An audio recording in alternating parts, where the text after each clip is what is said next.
HIV AIDS আক্রান্তের ক্ষেত্রে উত্তর পূর্বাঞ্চলের ৮টি রাজ্যের মধ্যে চতুর্থ স্থানে ত্রিপুরা। তা জানিয়ে রাজ্যে বিশেষ করে উত্তর পূর্বাঞ্চলে যে হারে এইচআইভি এইডস সংক্রমণ বাড়ছে এতে চিন্তা ব্যক্ত করলেন মুখ্যমন্ত্রী মানিক সাহা। এ ব্যাপারে অভিভাবকদের সতর্ক ও সচেতন থাকার তাৎপর্যপূর্ণ বার্তা দিলেন মুখ্যমন্ত্রী।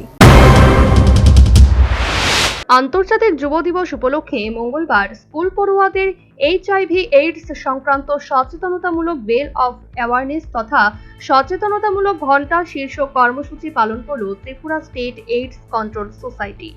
বিদ্যালয় শিক্ষা দপ্তরের সহযোগিতায় প্রজ্ঞা ভবনে অনুষ্ঠিত এই সচেতনতামূলক কর্মসূচিতে প্রধান অতিথি হিসেবে উপস্থিত ছিলেন মুখ্যমন্ত্রী মানিক সাহা। এছাড়া ত্রিপুরা স্টেট এইডস কন্ট্রোল সোসাইটির প্রকল্প অধিকর্তা বিনীতা চাকমা, পরিবার কল্যাণ ও স্বাস্থ্য দপ্তরের সচিব কিরণ গিত্তে, শিক্ষা দপ্তরের বিশেষ সচিব রাভেল হেমেন্দ্র কুমার প্রমুখ অতিথি হিসেবে উপস্থিত ছিলেন। অতিথি বরণ ও অন্যান্য আনুষ্ঠানিকতার পর আক্ষরিক অর্থে বেল বাজিয়ে সচেতনতার বার্তা দিয়ে অনুষ্ঠানের সূচনা করলেন মুখ্যমন্ত্রী।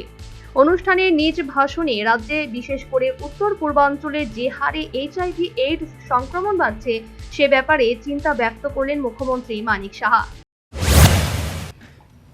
আমরা সত্যি অত্যন্ত চিন্তিত যেভাবে এইচআইভি ত্রিপুরাতে বিশেষ করে নর্থ ইস্টার্ন জোনে এখন ত্রিপুরার position, if I can remember that we are in the 4th position out of 8 states. তো এই জায়গায় দাঁড়িয়ে আমাদের খুব চিন্তার বিষয়।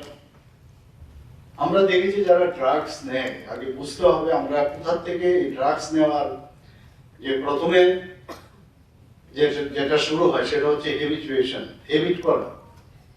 সেখান থেকে হ্যাবিট থেকে আস্তে আস্তে করে এডিকশন হয়। আমরা সবাই জানি, যারা আমরা মেডিকেলের সাথে যুক্ত তারা সবাই জানি। তো হ্যাবিট হওয়ার পূর্বেই যদি আমরা জানি যে prevention is better than cure. তো সেই জায়গায় দাঁড়িয়ে বিশেষ করে গার্জিয়ানদের খুব তাদের সতর্ক থাকা খুব। ড্রাগস কারবারের সঙ্গে যারা যুক্ত তাদের কোনো অবস্থাতেই রেহাই দেওয়া হবে না এবং বিশেষ করে ড্রাগস নির্মূলীকরণ সরকারের পক্ষে একা সম্ভব নয় বলেও তাৎপর্যপূর্ণ বার্তা দিলেন মুখ্যমন্ত্রী। আমরা জানি এর সাথে অনেক ধরনের ব্যক্তি এর মধ্যে যুক্ত আছে। আমি প্রায়শ যারা আমাদের বিভিন্ন এজেন্সি যারা আছেন তাদের সাথে আমি মিটিং করি এবং আমি ডিজি সাহেবকেও বলেছি কাউকে যেন ছাড়া না হয়। কিন্তু এটা একা এজেন্সি বা গভর্নমেন্টের পক্ষে সেটা সম্ভব হবে না। কোথায় বিক্রি হচ্ছে, প্রচুর এভরিডে আপনারা নিশ্চয়ই দেখেন যে কত ড্রাগস মানে সে তাদেরকে ধরছে এবং ডিস্ট্রাকশন পার্সেন্টেজের কথা যদি বলি অনেক বেড়ে গেছে, আগের থেকে অনেক বেশি। এবছর আমরা যেটা দেখলাম 2023-24 প্রায় সেখানে প্রায় 103%-এর উপর বেড়েছে। ডিস্ট্রাকশনের দিক দিয়েও প্রায় 130%-এর উপরে বেড়েছে। এগুলো তো হতে চলবে।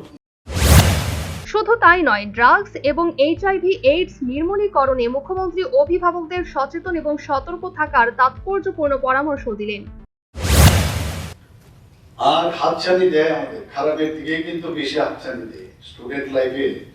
আমরা দেখেছি ভালো যারা স্টুডেন্ট, ভালো যে নৈতিকতার দিক দিয়ে বেশিরভাগই, কিন্তু 1-2 এরকম থাকে তাদের হাতছানির কারণে যারা ভালো স্টুডেন্ট অনেকে আছে তারা ওই দিকে ধাবিত হয়। এবং সেই দিকে আমি জানি যারা প্রথম এই ড্রাগসের সাথে যুক্ত হয় প্রথমে নিজে কিন্তু বুঝতে পারে যে আমার এই সেবনটা ঠিক নয় বা আমার ইন্ট্রাভেনাস ইনজেকশন নেওয়াটা ঠিক নয়, বুঝতে পারছে।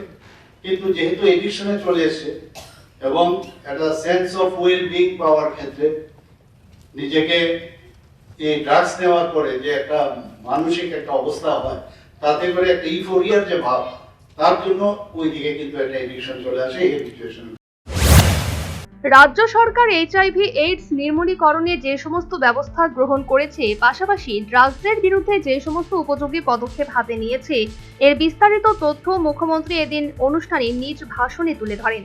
সর্বোপরি রাজ্যে বিশেষ করে উত্তর পূর্বাঞ্চলে যে হারে এইচআইভি এইডস সংক্রমণ বাড়ছে এ ব্যাপারে চিন্তা ব্যক্ত করলেন মুখ্যমন্ত্রী এবং ড্রাগস ও এইচআইভি এইডস নির্মূলীকরণ কেবলমাত্র সরকারের একক উদ্যোগ পর্যাপ্ত নয়, এ ব্যাপারে অভিভাবকদের সচেতন এবং সতর্ক থাকার পরামর্শ দিলেন মুখ্যমন্ত্রী Manik Saha. Bureau report, News vanguard.